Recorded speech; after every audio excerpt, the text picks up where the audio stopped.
세상을 바꾼 화학의 기적과 비극이라는 주제로 오늘의 이야기를 시작합니다.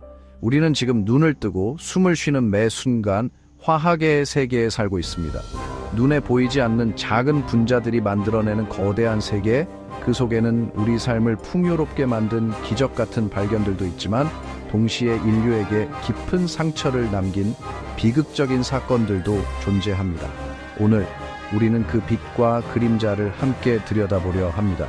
화학의 역사 속에서 운명처럼 발견된 기적과 비극적인 사건들을 함께 알아보겠습니다. 과연 인류는 그 속에서 무엇을 배우고 어떤 길을 향해 나아가야 할까요? 1950년대 후반 독일의 한 제약회사에서 개발된 신약 탈리도마이드, 임산부들의 심한 입덧을 잠재우는 기적의 약으로 등장하며 세상의 환호를 받았습니다. 하지만 그 기쁨은 오래가지 못했습니다. 탈리도마이드를 복용한 임산부들에게서 팔다리가 짧거나 아예 없는 기현가가 태어나기 시작한 것입니다. 전 세계적으로 10,000명이 넘는 아이들이 탈리도마이드의 희생양이 되었고 그들의 침묵의 절규는 세상을 충격에 빠뜨렸습니다. 이 비극적인 사건의 범인은 바로 거울상 이성질체였습니다. 마치 오른손과 왼손처럼 같은 구성 요소로 이루어져 있지만 서로 반대되는 구조를 가진 두 분자가 존재했던 것입니다. 한쪽은 입덧을 완화하는 효과를 가졌지만 다른 한쪽은 태아에게 치명적인 기형을 유발하는 독이었던 것입니다.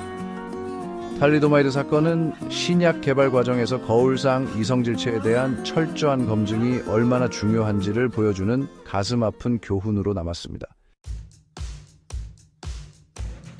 1928년 영국의 세균학자 알렉산더 플레밍은 연구실에서 우연히 놀라운 발견을 하게 됩니다. 배양 접시에 자라난 푸른 곰팡이 주변으로 포도상구균이 자라지 못하는 것을 발견한 것입니다. 플레밍은 푸른 곰팡이에서 추출한 물질이 세균을 죽이는 항균 작용을 한다는 사실을 알아냈고 이 물질에 페니실린이라는 이름을 붙였습니다. 페니실린의 발견은 인류에게 기적과도 같았습니다.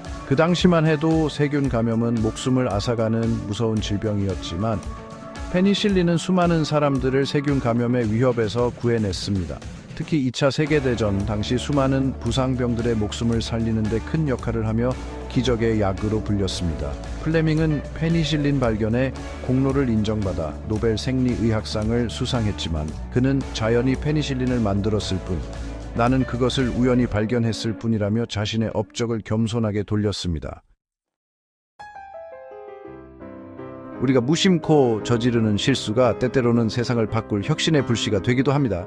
1879년 화학자 콘스탄틴 팔베르그는 콜타르에서 새로운 물질을 추출하는 연구를 하던 중이었습니다. 그는 실험을 마치고 손을 제대로 씻지 않은 채 저녁 식사를 하다가 빵에서 이상한 단맛을 느꼈습니다. 알고 보니 그가 연구하던 콜타르에서 추출한 물질이 손에 묻어 빵까지 옮겨진 것이었습니다. 이렇게 우연한 실수로 발견된 것이 바로 사카린입니다. 또 다른 예로 1942년 해리 쿠버는 투명한 플라스틱을 만들려다 순간접착제를 발견하게 되었습니다. 이처럼 실수로 시작된 발견들이 오늘날 우리의 삶을 크게 변화시키고 있습니다.